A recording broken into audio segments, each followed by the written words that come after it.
Apparently, Afroman wasn't too high to go to court because a jury just told 7 Ohio sheriff's deputies something that I think most of us already knew. That you don't kick in a man's door, find nothing, and then sue him about it for making fun of you.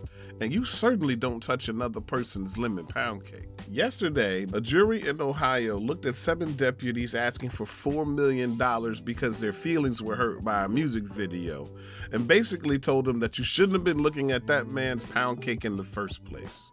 7 deputies, $3.9 million in damages. The jury only took a few hours to say denied, denied, denied, and I need to tell y'all how we got here because this story is everything. Let's get into it. Back in August of 2022, Adams County Sheriff's deputies show up to Afroman's home with a warrant. Drug trafficking, kidnapping, those are the allegations. And they've got rifles, they've got manpower, they kick in the door, and they find absolutely nothing. No drugs, no kidnapping, no evidence of anything except for a man living in his house. What they did find? His home security system.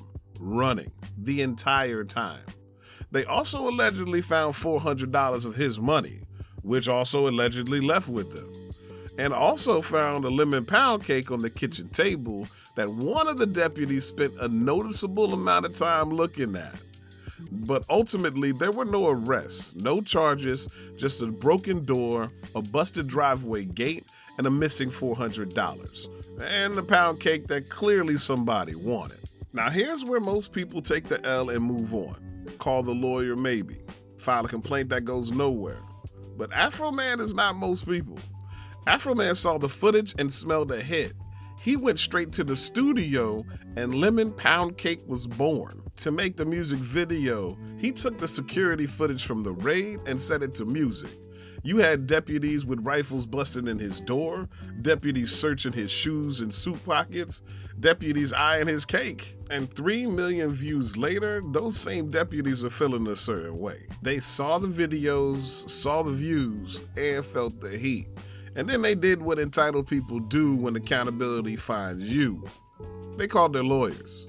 7 of them sued Afroman for nearly $4 million, claiming everything from humiliation to mental distress to just danger in general. And now, I want to pause here because these are adults with badges, with the full authority of the state of Ohio behind them, suing a rapper because he used his own security footage to describe what was happening to him in his own home. And you would think that after being raided and now after being sued, that Afroman would be quiet. And you'd be wrong, because this is when Afroman turns it up to 11. Because here's the thing about taking Afroman to court.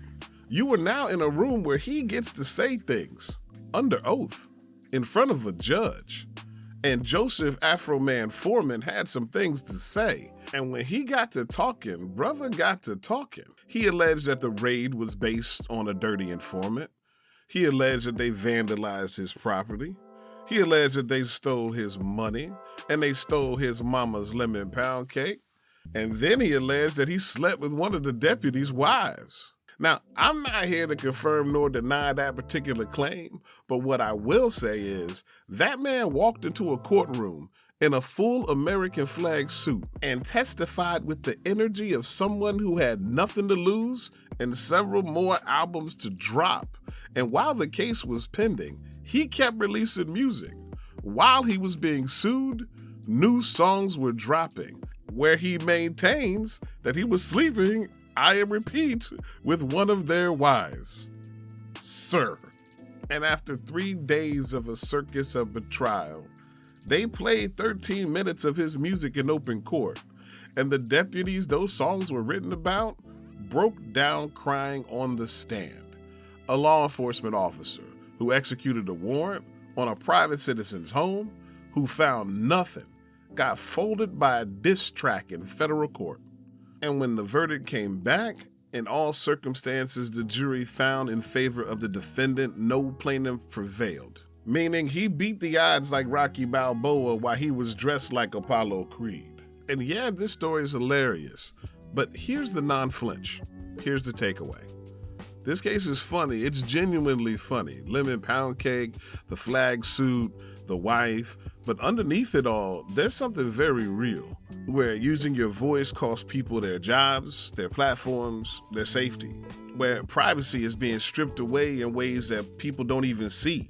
Cameras logging your license plate, your car selling data, your phone narking on you to strangers while you sleep, and over-policing, the kind where they kick in the door, find nothing, walk out like it never even happened, unless you can make it impossible to forget. Unless you've got the resources and the talent to make enough noise that you can get justice. And Afroman just happened to have those resources, and he won. What about the people who can't? What about the Americans whose doors get kicked in and they don't have a record deal or a camera crew or can't write a hit song about what happened to them? What is their recourse? That's what I want to hear from you in the comments. And if you got anything out of these videos, please like and subscribe. It really helps the channel grow. Peace.